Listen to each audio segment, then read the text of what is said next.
Bonjour, on est aujourd'hui le jeudi 30 novembre 2018 après Jésus-Christ. C'est encore et toujours un moment privilège pour le partage de la parole de Dieu. D'emblée, je voudrais saluer M. Romain Chibalanga à Québec City, qui a souhaité aussi que je puisse faire mention de lui durant mes émissions, ainsi que M. Edouard Dioka, qui est à Québec, qui est à Montréal, qui lui suit depuis longtemps et qui m'a fait comprendre qu'il suivait depuis longtemps toutes mes émissions particulièrement et qu'il les transmettait aussi à d'autres pour le partage.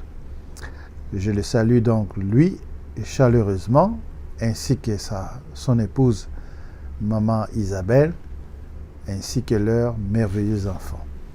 Que Dieu vous bénisse donc richement et je me suis vraiment acquitté de cette tâche. Que la grâce de Dieu donc soit avec vous et qu'elle vous fasse prospérer dans tout ce que vous entreprenez. Je salue aussi mon vieux Kiba Mulomba que j'ai visité dernièrement, dont sa femme vient de sortir de l'hôpital. Nous avons prié pour cela. Nous avons aussi souhaité dans nos prières pour sa fille Mianda qui est souffrante, qu'elle puisse être rétablie dans sa santé. À tous donc, nous vous souhaitons des riches bénédictions de la part du Dieu Tout-Puissant. Dernièrement, j'ai eu à découvrir que, alors que nous sommes un peu, disons, en avance dans la révélation des choses de Dieu, les Juifs sont restés un peu en arrière, parce que, comme vous le savez, selon les Écritures, selon le plan de Dieu, ils devaient être aveuglés, afin que la totalité des païens qui devaient entrer et avoir accès à la grâce entre. Or, pendant ce temps, Dieu n'a pas abandonné son peuple.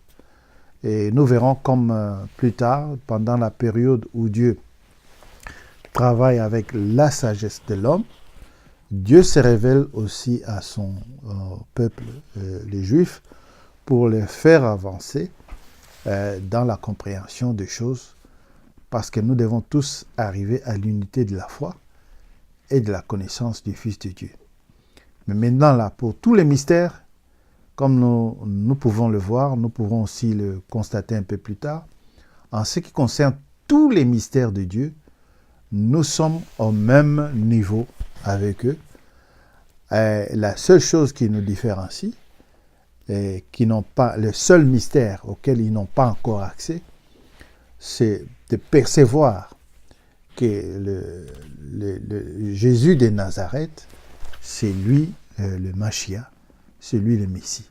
C'est la seule chose qui leur manque jusqu'à ces jours et qui ne pourront pas avoir accès tant que l'Église épouse sera encore sur terre. Lorsqu'elle sera enlevée, alors la révélation leur sera donnée et, comme le dit Zacharie chapitre 12, jusqu'à 14 je crois, il y aura un grand deuil quand ils percevront alors que celui en fait pour qui ils ont prononcé l'acte de condamnation était en fait le Mashiach qu'ils attendent maintenant. Maintenant là c'est difficile, c'est tellement difficile pour eux d'accéder à cette révélation. Mais c'est le dernier mystère dont a parlé l'Apocalypse qui sera révélé en ces temps de la fin au peuple juif. Mais j'ai été attiré par la compréhension qu'ils ont maintenant de comprendre ce premier verset qui est écrit dans le livre de la Genèse au chapitre 1er, verset 1er, où il est dit « Au commencement, Dieu créa les cieux et la terre. » Et en hébreu, je ne suis pas ici pour vous apprendre l'hébreu, mais nous devons être honnêtes avec nous-mêmes que la Bible, au départ, la plupart des écrits de l'Ancien Testament qui constituaient la Bible en ce temps-là, étaient transcrites en hébreu et une partie en araméen et ensuite le grec dans d'autres parties, surtout en ce qui concerne le Nouveau Testament. Et nous allons voir comment Dieu lui-même nous a introduits au travers de ces langues.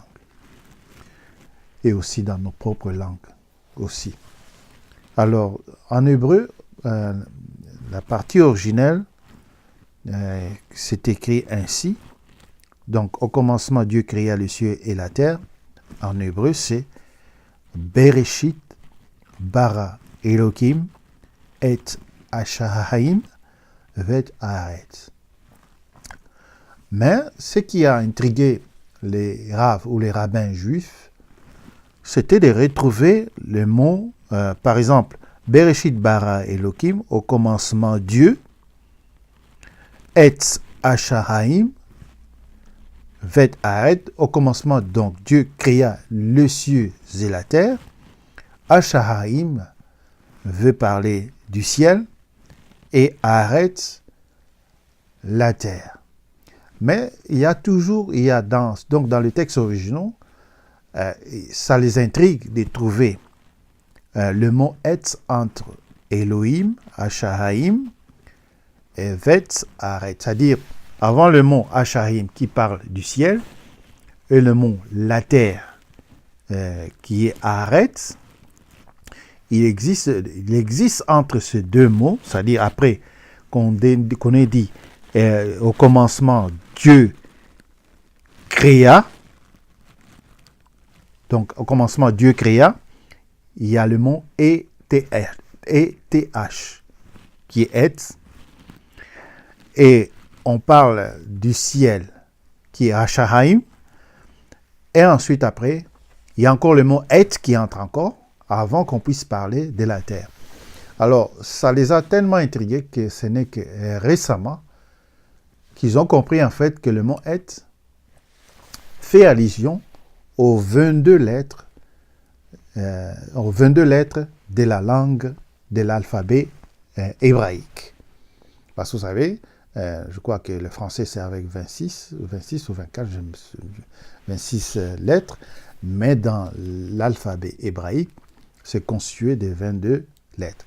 Et là, selon la compréhension maintenant qu'ils ont acquis et que nous avons déjà, nous allons le voir, ils viennent de réaliser qu'en fait, au commencement, Dieu créa d'abord les lettres. Et ce sont à partir de ces lettres, ces 22 lettres de la Torah, qu'il a commencé à créer sa création. En fait, et ils poussent plus loin leur compréhension, en fait, au commencement d'abord, Dieu créa la parole, et c'est au travers de la parole qu'il a créé sa création. Et on nous dit aussi, les lettres de l'alphabet hébraïque et de leur énergie sont constituées des énergies. Dans ces lettres qui constituent l'alphabet hébraïque, ces lettres en fait sont des lettres qui ont en elles des énergies créatrices. Alors donc, le mot « et » qui semblait être en trop dans le premier verset de la Bible, ce mot « et » en fait fait allusion aux 22 lettres de l'alphabet hébraïque. Alors, lorsque nous allons dans le livre, dans le premier évangile, enfin, pas dans le premier, mais dans l'évangile de Jean, au chapitre 1er, verset 1er à verset 2, nous, par l'apparition du Mashiach, qui a confirmé la parole, qui était la parole faite chair, avec cette grande démonstration, Jean avait la révélation. C'est pourquoi son évangile ne commence pas par parler de la filiation, ou bien la filiation du Mashiach, du Jésus, ou comment il est né. Jean, carrément, nous introduit dans la révélation même, dans la clé même de la connaissance de ce verset du commencement, où on dit au commencement, Dieu créa les cieux et la terre.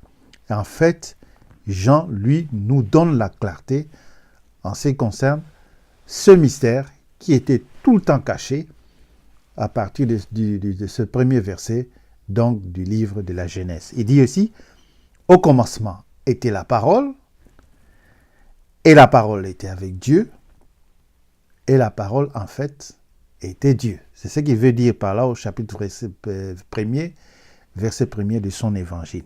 Donc, il nous montre clairement qu'au commencement, c'était la parole, et était la parole, et la parole, dans l'observation, lorsqu'on observe carrément cette parole, elle était avec Dieu, et en fait, en finalité, en fine, comme on peut le dire, en fine, la parole, elle-même là, était Dieu. Elle était au commencement avec Dieu. Et dans la compréhension juive d'il y a 300 années, pendant la période où Dieu travaillait avec l'esprit de l'homme sur la terre, nous verrons pourquoi j'ai dit de l'esprit de l'homme lorsque nous allons bientôt nous introduire dans la période des âges de l'Église. Nous verrons alors que Dieu a travaillé avec l'esprit de l'homme et pendant cette période, les Juifs aussi ont avancé un peu plus dans la compréhension des choses, bien qu'ils ne parviennent pas à mettre cela en rapport avec Jésus de Nazareth, celui qui était né à Bethléem. Ils croient en Mashiach, mais ils ne veulent pas qu'on leur dise que c'était ce Jésus-là de Nazareth qui est aussi leur Mashiach. Alors, cette compréhension, on dit au verset 2, « Elle était au commencement avec Dieu ». Au verset 3, « Toutes choses ont été faites par elle, et rien de ce qui a été fait n'a été fait sans elle. En elle était la vie. » Donc tout ce qui est matériel, tout ce que nous pouvons voir aujourd'hui, tout ce qui est terre, tout a été fait par la parole. Et en elle était la vie, et la vie était la lumière des hommes. La lumière, lui, dans les ténèbres, et nous verrons aussi qu'il y a une différence entre ce que Dieu a dit, que la lumière soit, et après les luminaires qui vont apparaître, ce n'est pas la même lumière. Vous comprendrez? Nous allons voir que la lumière dont Dieu faisait allusion, elle est là. C'est-à-dire, on parlait de Jésus-Christ. La lumière, lui, dans les ténèbres, et les ténèbres ne l'ont point reçu. Alors, verset 6, il y eut un homme envoyé de Dieu. Son nom était Jean. Il vint pour servir de témoin, pour rendre témoignage à la lumière, afin que tous croient par lui. Tous devaient croire, comme l'avons dit, par Jean-Baptiste. Il n'était pas la lumière, mais il parut pour rendre témoignage à la lumière. Cette lumière était la véritable lumière qui, en venant dans le monde, éclaire tout homme. Elle était dans le monde, et le monde a été fait par elle, et le monde ne l'a point connue. Nous allons plus tard développer, entrer en profondeur de cette révélation pour comprendre en fait qu'est-ce qu'est la lumière. Mais d'emblée, je peux vous le dire, la lumière, c'est la parole de Dieu révélée par le Saint-Esprit. Ça donne une lumière. Elle est venue chez les siens, et les siens ne l'ont point reçue. Au verset 12, « Mais à tous ceux qui l'ont reçue, à ceux qui croient en son nom, elle a donné le pouvoir de devenir enfants de Dieu, lesquels sont nés, non du sang, ni de la volonté de la chair, ni de la volonté de l'homme, mais de Dieu. » Et là où je voulais en venir, au verset 14, « Et la parole qui était avec Dieu, la parole qui était au commencement, la parole qu'on a observée qui était au commencement, et quand en continuant à observer, on a vu qu'elle était avec Dieu, et en continuant à observer, on a vu qu'elle était en fait Dieu lui-même. Cette parole, au verset 14, a été faite chair, et elle a habité parmi nous, pleine de grâce et de vérité, et nous avons contemplé sa gloire, une gloire comme la gloire du Fils unique venu du Père. C'est cela qui peut nous empêcher de sombrer dans l'idolâtrie. Nous allons le voir un peu plus loin. Donc, c'est la parole qui a été faite chair. La parole qui était au commencement. Donc, quand nous lisons au commencement, Dieu créa les cieux et la terre, c'est la traduction que nous avons qui nous est accessible. Mais si vous rentrez dans les textes originaux, vous verrez qu'il y a une petites complications qui étaient mises dans les textes originaux. On parlait plutôt qu'au commencement, Dieu créa les lettres. Dieu créa d'abord la parole. Et c'est avec la parole qu'il a créé tout ce que nous connaissons, tout ce que nous pouvons connaître selon l'entendement humain maintenant, mais aussi des choses invisibles, des trônes et des dignités. Comme cela a été écrit, je crois, dans Colossiens, nous allons les lire ensemble, Colossiens chapitre 1er, et il est dit, le Fils, et chapitre 1er, verset 15, le Fils est l'image du Dieu invisible. Donc, la véritable image. Parce que quand Dieu a dit « créons l'homme selon notre image », c'était l'homme spirituel. Et l'homme spirituel n'est pas apparu. Ce qui est spirituel n'est pas venu en premier. C'est ce qui est charnel qui est venu en premier, dans un corps de terre, Adam, et il devait par la suite refléter l'image du céleste. Mais nous avons porté, et Paul le dit, nous avons porté l'image du terrestre. Tel que nous avons porté l'image du terrestre, plus tard, selon les promesses et la grâce de Dieu, nous finirons par porter l'image du céleste. Mais l'image du céleste nous a été présentée au travers de Jésus. Jésus est la véritable image de Dieu. Donc, c'est ça aussi qui nous permet de nous différencier, parce que les gens comme Hitler ne peuvent pas se taper la poitrine pour dire aussi qu'ils ont été créés à l'image de Dieu. Non, puisqu'ils n'ont pas reflété cette image-là. Et personne sur la terre, même Adam qui était destiné à cela, a failli à refléter cette image-là. Mais la véritable image de Dieu, nous la voyons ici, le Fils est l'image du Dieu invisible, le premier-né de toute la création. C'est Jésus-Christ qui a présenté la véritable image de Dieu. Donc, nous pouvons lire « L'homme a été créé à l'image de Dieu », mais c'est une destinée. C'était quelque chose qui devait apparaître. Mais nous avons failli, à cause du péché, à refléter cette image. Et lorsque l'homme a commencé à tuer son prochain, à commettre des crimes, ce n'était pas ça l'image de Dieu. Alors, la véritable image est apparue donc avec Jésus-Christ, comme Paul le confirme ici, dans le livre de Colossiens, le Fils est l'image du Dieu invisible, le premier-né de toute la création. Car en lui ont été créées toutes les choses qui sont dans les cieux et sur la terre. Les cieux au pluriel. Donc, il y a des divisions de cieux. Et sur la terre, les visibles et les invisibles. Il y a des choses qui sont visibles de nos yeux et que nous percevrons aussi plus tard. Lorsque nous mourrons, l'âme voit encore d'autres choses que ce que nous voyons avec nos yeux matériels, parce qu'il y a aussi les yeux de l'âme, mais les yeux de l'âme ne peuvent voir ces choses que lorsqu'elle se retire de ce corps. Là, il voit encore d'autres choses. Et c'est ainsi que nous, parce que l'âme est invisible, mais l'âme a des yeux. Et nous verrons cela, parce que Job en parle, il dit que mon âme verra le Seigneur lorsqu'il viendra. Et ce sera mon âme qui le verra. Donc, l'âme a des yeux pour voir aussi. L'âme vit. L'âme, c'est notre être, c'est nous. C'est en fait la personne même que vous êtes, c'est votre âme, qui est à l'intérieur donc de ce corps charnel. Donc, les visibles, ce que nous voyons, ce qui est matériel, et les invisibles, trônes, il y a des trônes, il y a des dignités, il y a des dominations, autorités, tout a été créé par lui et pour lui. Il est avant toute chose et toute chose subsiste en lui. Donc, s'il est là, il est avant toute chose, et si toute chose subsiste par lui, alors nous devons comprendre que la terre même, elle subsiste à cause de la parole, à cause des 22 lettres de l'alphabet hébraïque. Mais nous allons voir que nous ne pouvons pas insister à prendre l'hébreu ou bien parce que Dieu, dans sa magnificence, parce que Dieu a toujours voulu se rapprocher plus de l'homme pour que l'homme puisse le comprendre.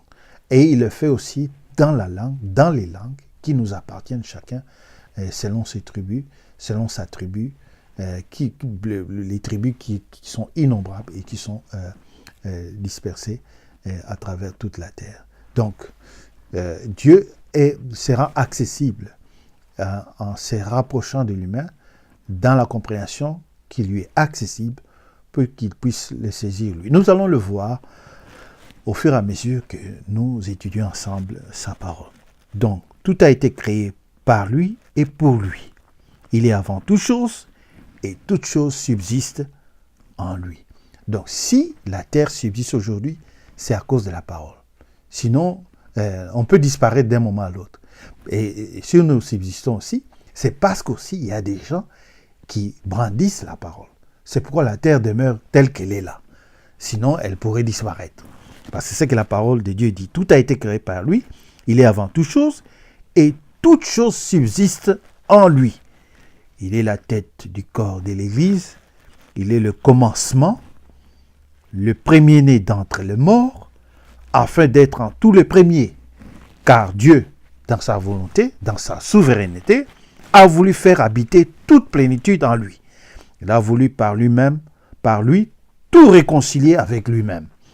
Tant ce qui est sur la terre, ce qui est visible, que ce qui est dans le cieux. Vous comprenez? Il y a encore d'autres choses, d'autres variétés de choses dont on n'a pas encore accès jusqu'à ces jours. En faisant la paix par lui, par le sang de sa croix. Alors, ce sont des paroles toutes puissantes qui sont prononcées ici et qui nous mettent en confiance qu'un homme est parvenu, un homme de chair comme nous, est parvenu à triompher et à nous trouver une voie d'accès à la divinité. Donc, au commencement, Dieu créa les cieux et la terre, tel que nous le voyons dans les écrits qui nous ont donnés. Ça nous facilite pour comprendre certaines choses. Mais lorsqu'on va au fin des choses, c'est plus profond que cela. C'est-à-dire, quand on parle de Dieu, mais Dieu d'abord a créé la parole qui a créé maintenant, Dieu a utilisé un moyen pour commencer à créer. Et c'est au moyen de la parole qu'il a créé toute la création que nous connaissons aujourd'hui. C'est ce que finalement c'est Rabbin qu'on appelle Ari Kadosh qui a donné cette grande révélation aux Juifs il y a de cela 300 ans. Il dit non, vous lisez très mal. Au commencement, ce n'est pas seulement Dieu, mais Dieu a mis des codes dans la Bible. Pour nous, nous disons ce sont des paroles, des mystères, mais eux parlent de codes. Pour nous, l'Église, en fait, ça constitue des mystères. Dieu a parlé d'une manière mystérieuse, dès le premier verset. Et tous les livres de la Genèse, cachent encore beaucoup de choses. Et au fur et à mesure, puisque nous sommes au temps de la fin, tous ces mystères sont révélés et nous avons accès à cela. Et nous, comme l'avons dit, Jean était déjà introduit dans cette compréhension pour saisir clairement qu'en fait, au commencement, Dieu a utilisé la parole pour créer toutes choses. Et la parole elle-même là, c'était Dieu. Donc, l'éternité, de sortir de l'éternité et d'entrer dans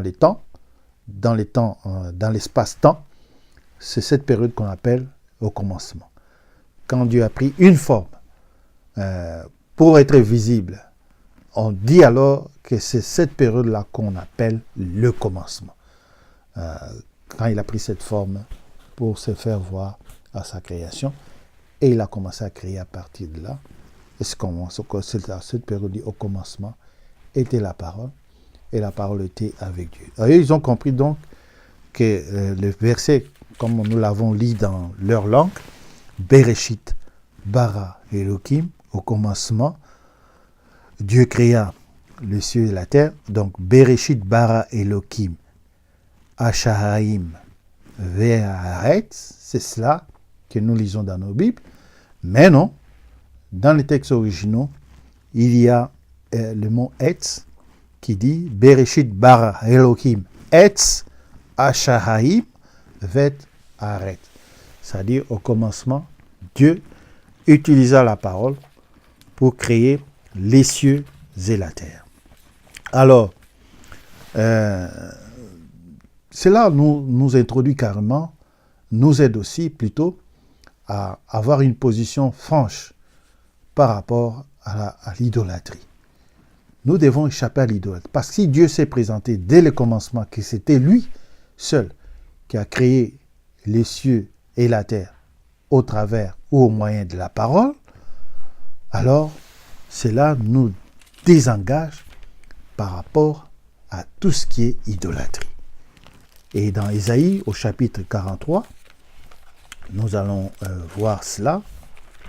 Ésaïe chapitre 43, au verset... disons plutôt Ésaïe chapitre 44, à partir du verset 6, nous voyons, ainsi parle l'Éternel, roi d'Israël et son rédempteur, l'Éternel des armées, en hébreu Yahvé Sabaoth. L'Éternel se présente, je suis le premier et je suis le dernier.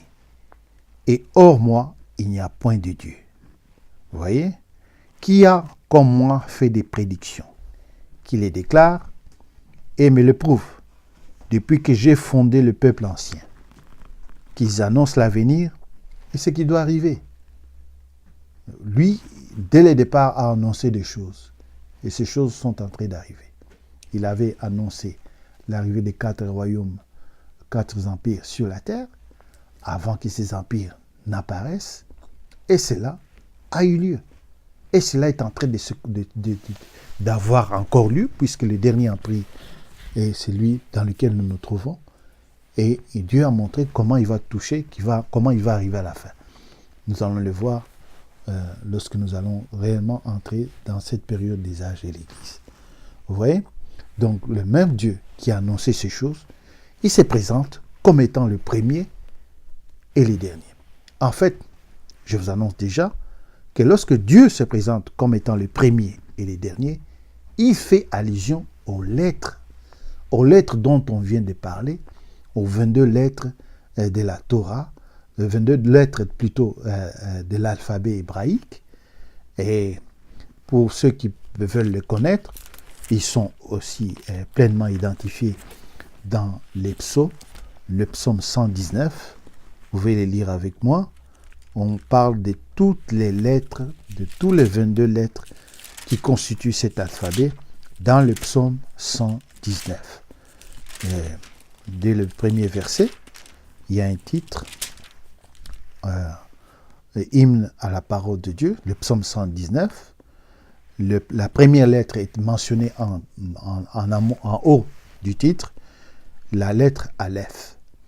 Et quand Dieu dit qu'il est le premier, c'est-à-dire il fait allusion à cette première lettre qui est l'Aleph.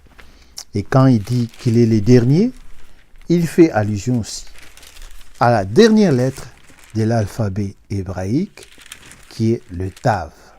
Vous pouvez les lire avant, c'est au verset 169 du chapitre 119 du livre des psaumes, qui est le Tav. Et le premier verset du chapitre 119, il est parlé de l'Aleph. Donc, quand Dieu parle du premier et du dernier, il pense à ces lettres-là, ces lettres créatrices. Et comme Dieu veut s'approcher de nous dans la compréhension, il va au chapitre 44 toujours, 48 plutôt, verset 12, il va encore renforcer cette compréhension pour que vous ne disiez pas que c'est moi qui invente. Comment je peux dire que le premier et le dernier fait allusion en fait aux lettres, comme cela n'est pas écrit au chapitre 44 que nous venons, au chapitre 44, verset 4 que nous venons de lire. Mais nous allons poursuivre et vous allez voir comment cela va nous amener carrément à cette compréhension que je viens d'annoncer. Dans Ésaïe, nous étions au 44, au verset 4. Et là, nous nous projetons au verset 48, verset 12. Et là, Dieu s'adresse à Jacob. Il dit, écoute-moi, Jacob, et toi, Israël, que j'ai appelé. C'est moi. Moi qui suis le premier, c'est aussi moi qui suis le dernier. Mais en quoi cela fait-il allusion? Nous allons encore aller un peu plus loin. Lorsque nous arrivons dans l'Apocalypse, là nous avons vu dans l'Ancien Testament, dans les livres de psaumes, qu'il est l'Aleph et qu'il est le Tav. Et c'est cela qui est donné dans la compréhension hébraïque. Mais lorsque nous arrivons à la période grecque, parce que la civilisation grecque a dominé aussi le monde, et sa langue aussi, avec quelques particularités, c'est pourquoi elle est prise en considération pendant la période des apôtres. Tout le Nouveau Testament carrément est écrit en grec, et une partie en araméen. Alors, au verset 1er, au chapitre 1er plutôt, au verset 8, le Seigneur se présente ici. Il dit, je suis l'alpha et l'oméga, dit le Seigneur, Dieu, celui qui est et qui était et qui vient, le Tout-Puissant. Alors, on nous dit, l'alpha et l'oméga mentionnés ici sont les premières et dernières lettres de l'alphabet grec. Donc, quand Dieu fait allusion au premier et au dernier, vous voyez que c'est simple, la Bible s'explique d'elle-même. Quand Dieu fait allusion au premier et au dernier, il fait allusion aux lettres. L'alpha et l'oméga, qui sont les lettres, les premières et les dernières lettres de l'Apocalypse. Au verset 18, encore une fois, il dit, « Je suis le premier et le dernier, et les vivants. J'étais mort, et voici je suis vivant au siècle des siècles. Je tiens les clés de la mort et du séjour de mort. » Cela met en confiance qu'un homme qui est né comme nous, qui a le même corps que nous, ait pu sauver, et pu entrer en possession de la clé du séjour de mort. Cela nous donne une garantie exceptionnelle à ces sujets. Alors, non seulement cela, comme nous venons de les lire dans Ésaïe 44, concernant les premiers et les derniers, nous comprenons par là qu'il fait allusion aux lettres qu'il a utilisées dès le départ pour créer la création, sa création, que nous sommes et qui est aussi l'humanité tout entière, l'univers aussi tout entier. Alors, le même Dieu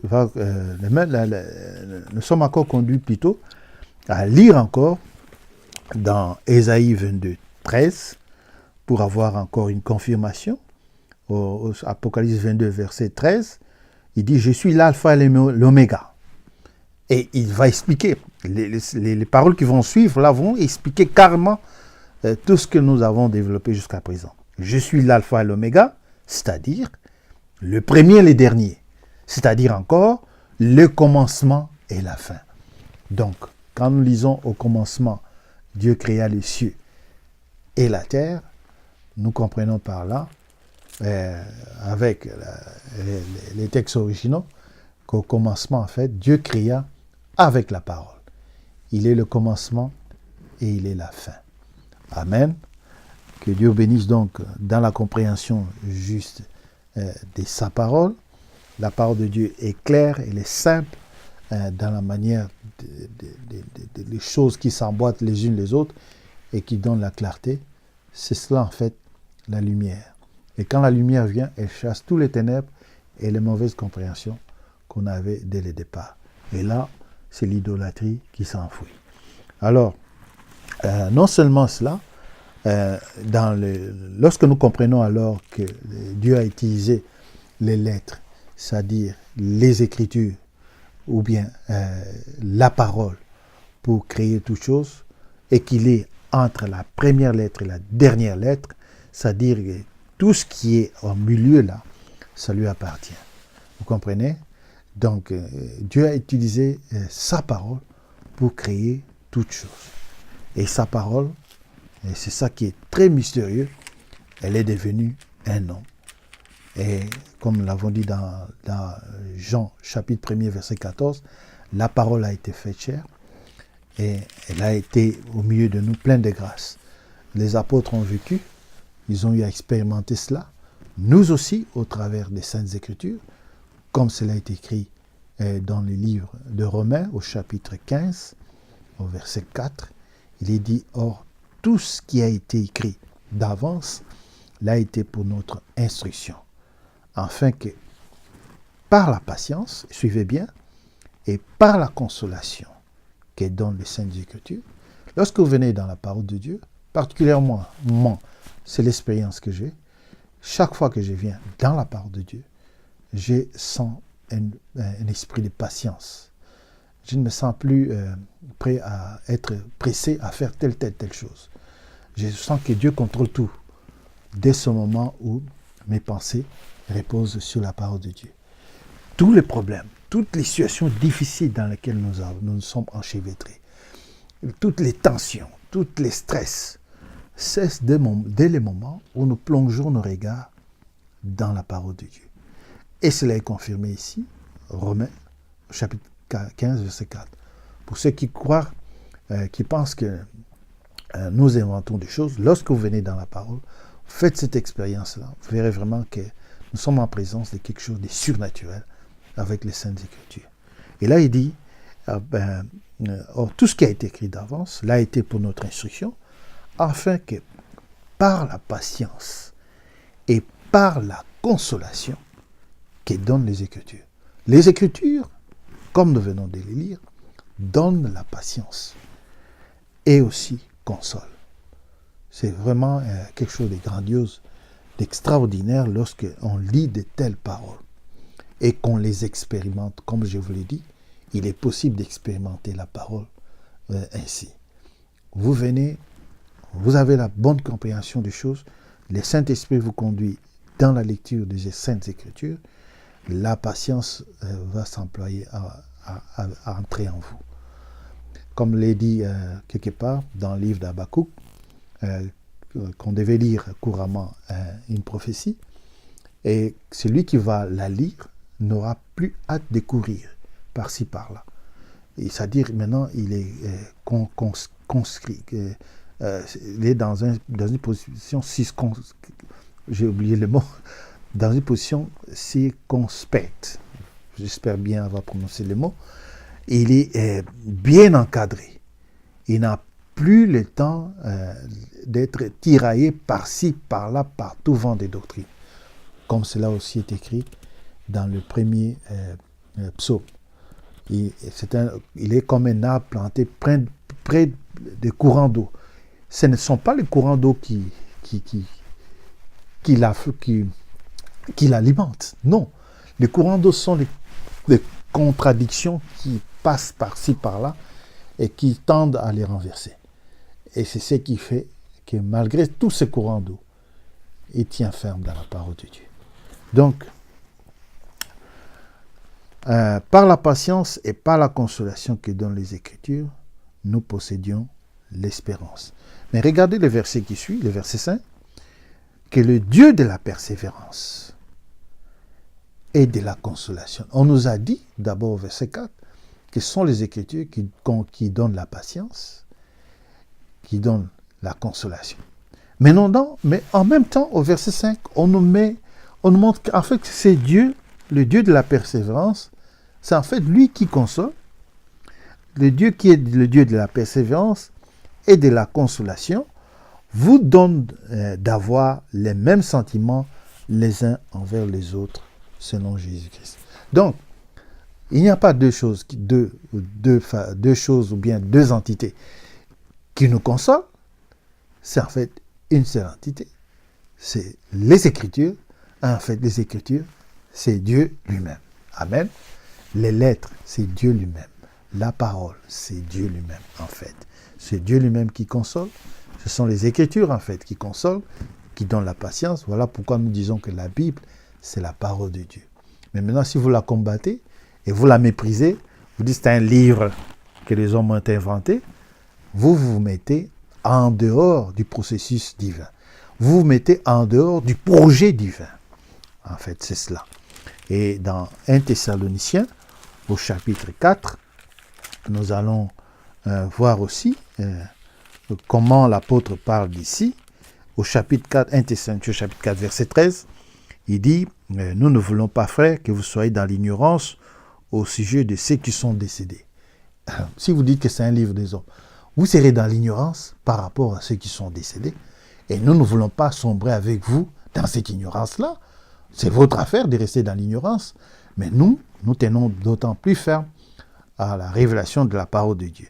afin que vous ne vous affligez pas comme les autres qui n'ont point d'espérance. C'est-à-dire, il y a ceux qui ont l'espérance, et il y en a d'autres qui n'ont pas d'espérance, et nous ne pouvons pas suivre ceux qui n'ont pas d'espérance pour mourir dans leur désespoir. Car si nous croyons que Jésus est mort et qu'il est ressuscité, croyons aussi que Dieu ramènera par Jésus. Vous voyez, Dieu toujours utilise un moyen pour créer, et aussi, alors que nous sommes enchevêtrés dans des problèmes suite au péché, Dieu utilise encore un moyen pour nous ramener à la vie. Et c'est toujours Jésus. C'est toujours la parole. C'est-à-dire, Dieu ramènera par Jésus et avec lui ceux qui sont décédés. Au verset 15, « Voici en effet ce que nous vous déclarons d'après la parole du Seigneur. » Pas d'après la parole de Paul, pas d'après la parole des hommes qui ont écrit la Bible, non, d'après la parole du Seigneur. Et là, il relate les événements qui doivent précéder la seconde venue du Mashiach, la seconde venue de Jésus-Christ. Amen. Et lorsqu'il finit, il dit au verset 18, « Consolez-vous donc les uns les autres par ces paroles. » Des paroles qui sont sorties de la bouche de Dieu. Parce qu'au verset 15, on a dit, « D'après la parole du Seigneur. » Et on doit se consoler de ces paroles. Parce que Dieu, c'est Dieu qui console, c'est la parole qui console. Alors, lorsque nous lisons aussi, dans 1 Jean au chapitre 5, nous lirons beaucoup les Écritures. En ce jour, comme vous l'avez remarqué, 1 Jean, l'épître de Jean, pas l'évangile, mais l'épître de Jean, 1 Jean au chapitre 5, au verset 20, Jean dit ceci en conclusion, d'après tout ce qu'il a dit dans ces quelques chapitres qui constituent cette épître, la première. Il dit en conclusion, « Nous savons aussi que le Fils de Dieu est venu et qui nous a donné l'intelligence, et c'est ça que nous avons aujourd'hui, par sa grâce, l'intelligence pour connaître le véritable. Et nous sommes dans le véritable en son Fils, Jésus-Christ.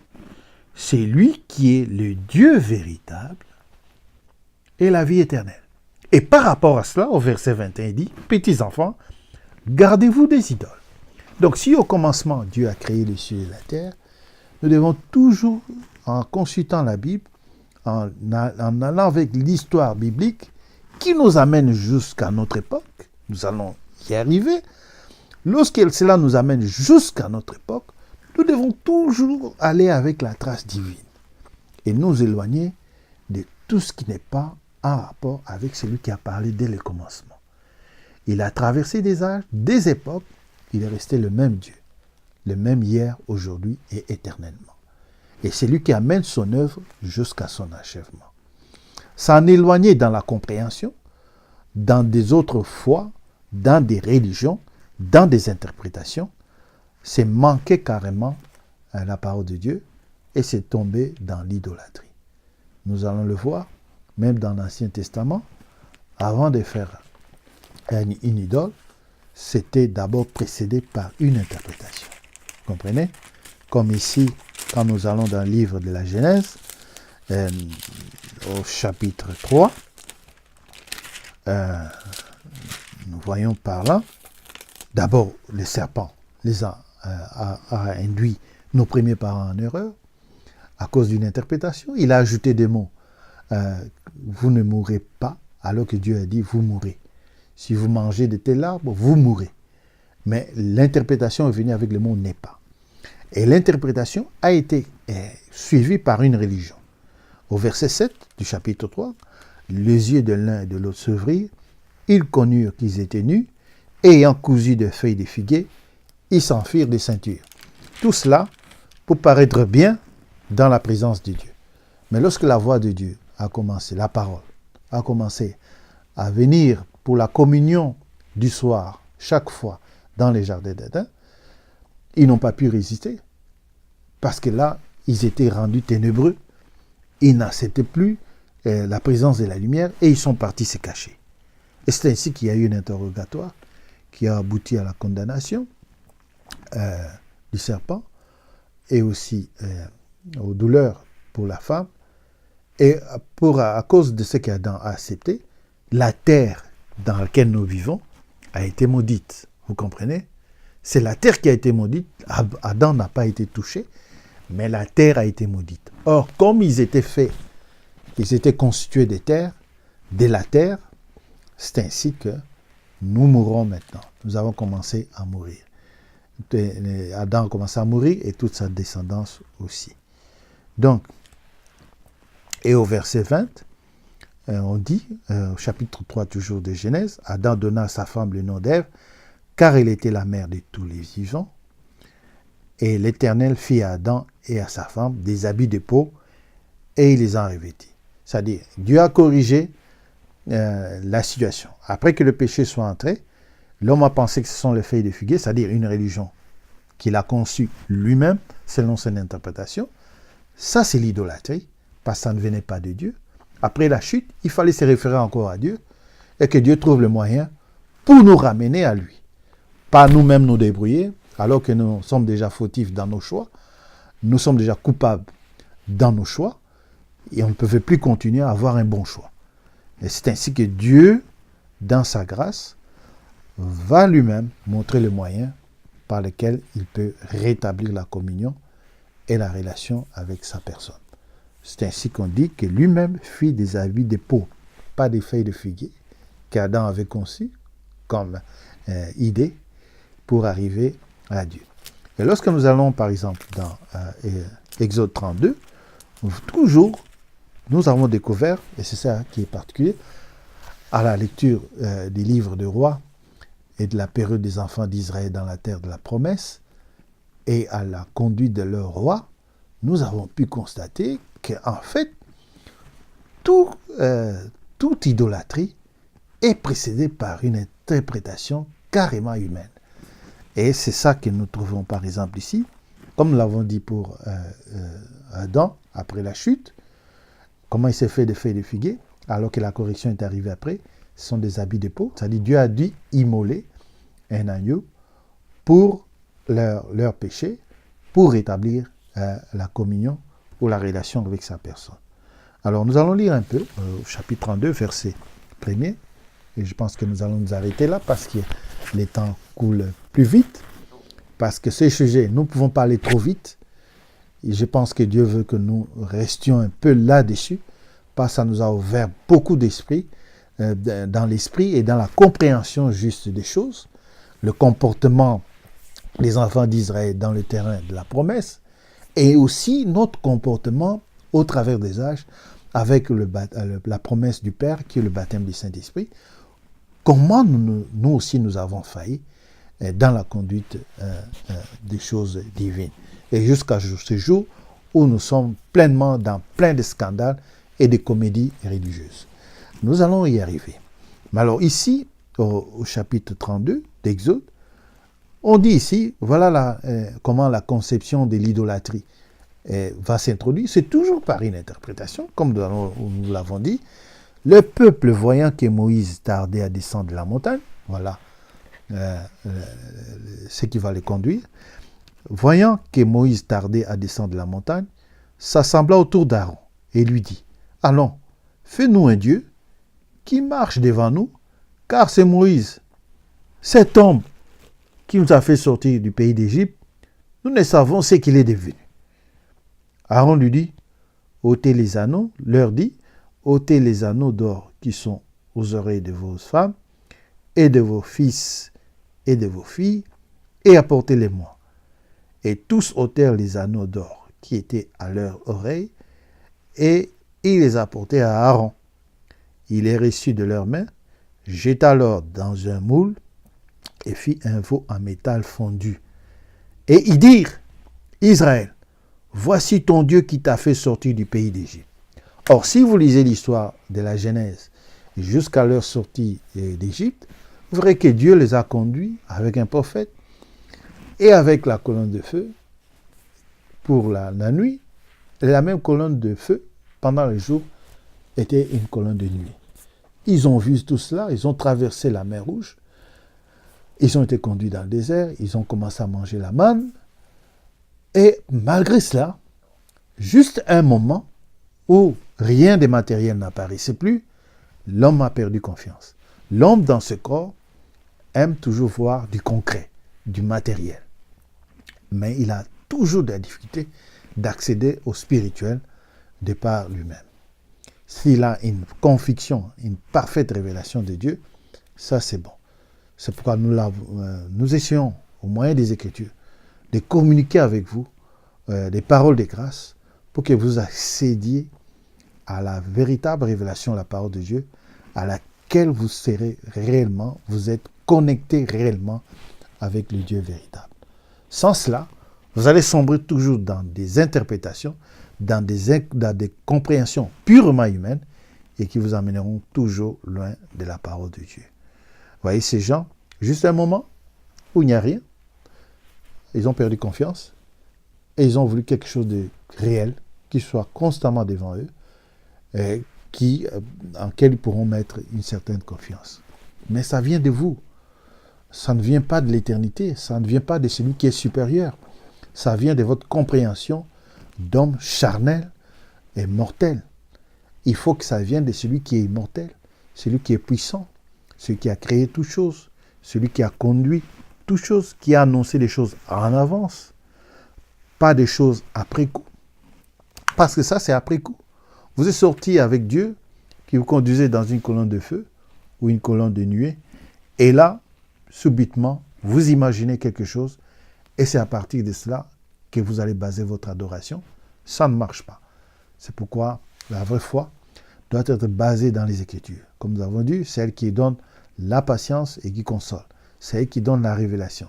C'est la parole qui a créé toutes choses, dès le commencement.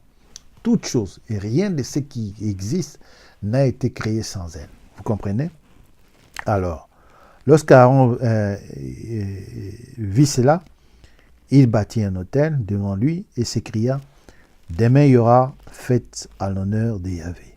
Le lendemain, ils se levèrent de bon matin et ils offrirent des holocaustes et des sacrifices d'action de grâce. Le peuple s'assit pour manger et pour boire. C'est-à-dire maintenant là, c'était devenu comme le monde actuel, c'est-à-dire on travaille, métro, boulot, dodo, c'est ça la vie.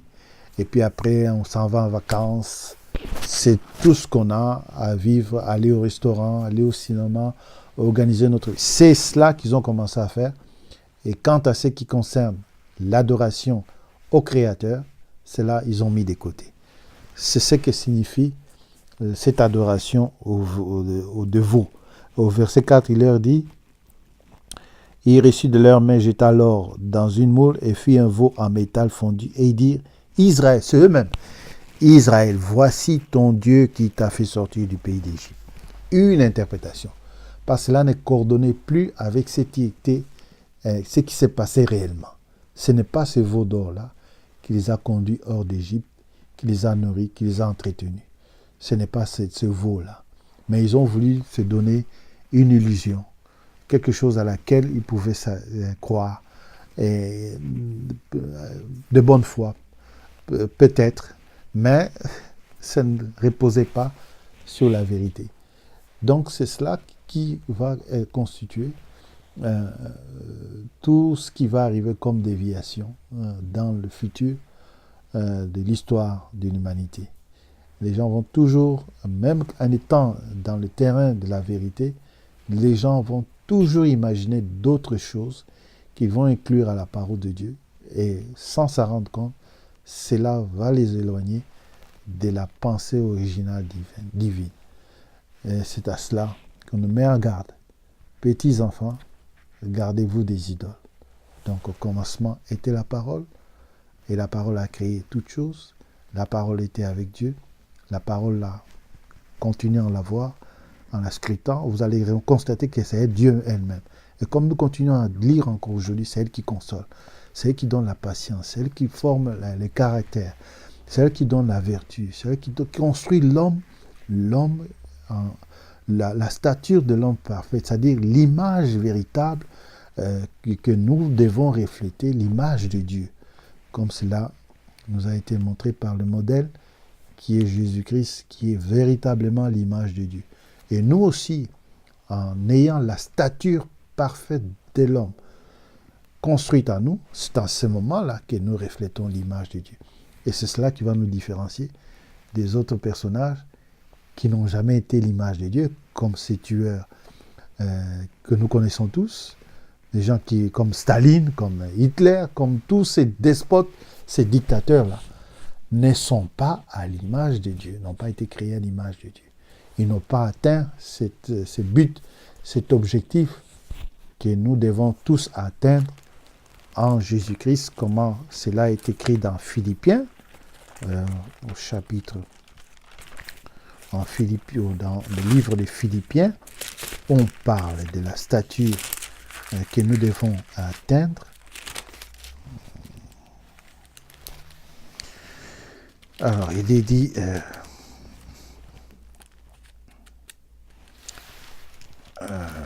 vais retrouver, si je ne me retrouve pas, nous lirons la fois prochaine.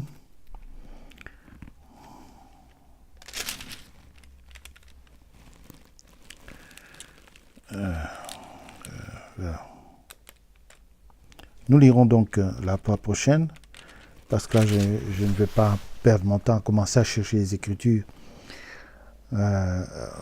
qui sont nécessaires à compléter ce que je suis en train de vous dire.